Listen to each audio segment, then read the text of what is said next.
আসসালামু আলাইকুম রহমতুল্লাহ। আপনারা দেখতে পাচ্ছেন ওয়াসিম সরকার ফেসবুকে গরম করে ফেলেছে। সে কোরআন মাজিদ নিয়ে তিনটে ভিত্তিহীন মিথ্যা দাবি করেছে। সেই তিনটের আমি মোক্ষম জবাব দেওয়ার জন্য আসছি। প্রথম কথা, সে বলেছে যে বদর যুদ্ধে নাকি কোরআনকে পুড়িয়ে ফেলা হয়েছিল। দেখুন, এটা ঐতিহাসিকভাবে জঘন্য মিথ্যা এবং দলিলগতভাবে এটা ভিত্তিহীন এবং যুক্তিগতভাবে এটা একটা হাস্যকর। কারণ যখন বদর যুদ্ধ হয় সেই সালটা ছিল 624 খ্রিস্টাব্দের পরে আরো 8 বছর ধরে কোরআন নাজিল হতে থাকে। কারণ পবিত্র কোরআন প্রথম নাজিল হয় 610 খ্রিস্টাব্দের 10ই আগস্ট রমাজান মাসের লাইলাতুল কদরে, এবং এই কোরআন 23 বছর ধরে নাজিল হয় এবং এসে শেষ হয় 632 খ্রিস্টাব্দের জিলহাজ মাসে। অর্থাৎ 23 বছর প্রায় একভাবে কোরআন নাজিল হতে থাকে। আর 624 খ্রিস্টাব্দে বদরের যুদ্ধ হয়। তাহলে বদরের যুদ্ধের পরে আরো 8 বছর ধরে কোরআন নাজিল হয়েছে। তাহলে কোরআন তখন সম্পূর্ণ হয়নি। তাহলে কোরআন যখন সম্পূর্ণই হয়নি, তখন বদর যুদ্ধে কি পড়ানো হলো? যেই জিনিসটা নাই সেটাকে পড়াবে কি করে? তাহলে এটা একটা মিথ্যা এবং ভিত্তিহীন এবং উদ্ভট। 2 নম্বর, সে বলেছে যে পবিত্র কোরআন নাকি 27 জন শয়তান মিলে লিখেছে। শয়তান যদি কোরআন লিখতো, তাহলে কি শয়তান বলতো যে ইন্না শাইতান আলাকুম আদুব্বু মুবিন, শয়তান তোমাদের প্রকাশ্য দুশমন, শয়তান তোমাদের শত্রু? আচ্ছা, শয়তান কি নিজের ব্যাপারে কোরআনে লিখবে যে আমি অভিশপ্ত, আমি তোমাদের দুশমন, তারপরে আমি খারাপ, তারপরে আমি হচ্ছি তোমাদের শত্রু? শয়তান কি এগুলো লিখবে? এটাও তো একটা উদ্ভট বিষয়। আর পবিত্র কোরআনুল মাজিদের সূরা নম্বর 81 আয়াত নম্বর 25 আল্লাহ রাব্বুল আলামিন বলেছেন যে নিশ্চয় এটা শয়তানের বাণী নয়, এটা আল্লাহর বাণী। এবং আল্লাহ রাব্বুল আলামিন পবিত্র কোরআন মাজিদে বলছেন যে তোমরা যদি এরকম একটা কোরআন লিখতে পারো, তোমাদেরকে আমি চ্যালেঞ্জ করছি, ফাতু বিসূরাতিন মিন মিসলি ওয়া দাউ শুহাদাকুম মিন দুনিল্লাহি ইন কুনতুম সাদিকিন, যে তোমরা সত্যবাদী হও, তোমাদের সাহায্যকারীদের নিয়ে আসো, নিয়ে এসে একটা সূরা লিখে দেখাও, একটা সূরা লিখে দেখাও। তাহলে ওয়াসিম যে বলছে যে 27 জন শয়তান মিলে কোরআন লিখেছে, তো ওয়াসিমও তো একজন শয়তান। তাহলে সে একটু চেষ্টা করুক, এক লাইন কোরআন লিখতে পারছে কিনা লিখে চেষ্টা করুক, দেখাক। তাহলে এইগুলো উদ্ভট আর ভিত্তিহীন এবং ফালতু বানোয়াট কথা। সব থেকে ভয়ঙ্কর কথা সে যে বলেছে যে পবিত্র কোরআন লিখে আছে যে অমুসলিমদেরকে যেখানে পাবে তোমরা নৃশংসভাবে হত্যা করো।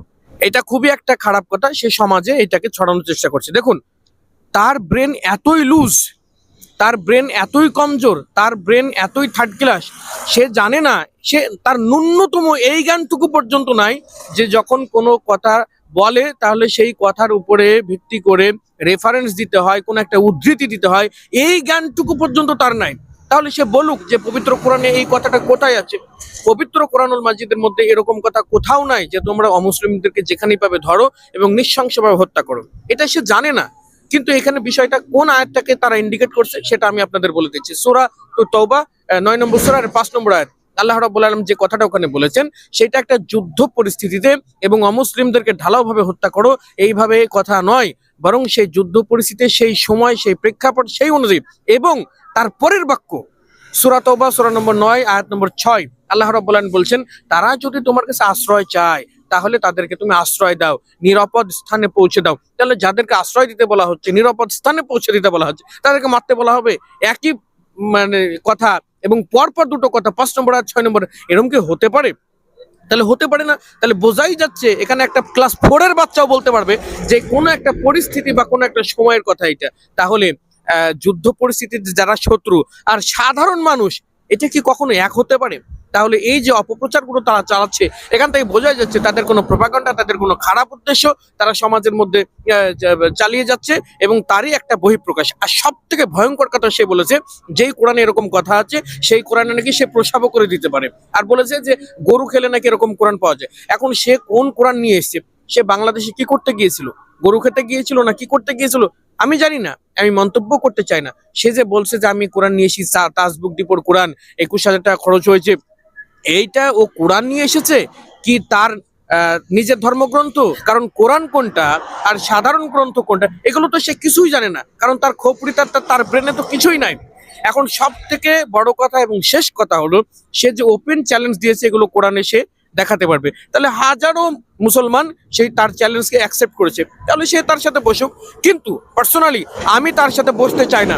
কেন বসতে চাই না? এই কারণে বসতে চাই না, দেখুন আমার তো নিজের একটা মান সম্মান আছে। আমি কেন তার সাথে বসবো?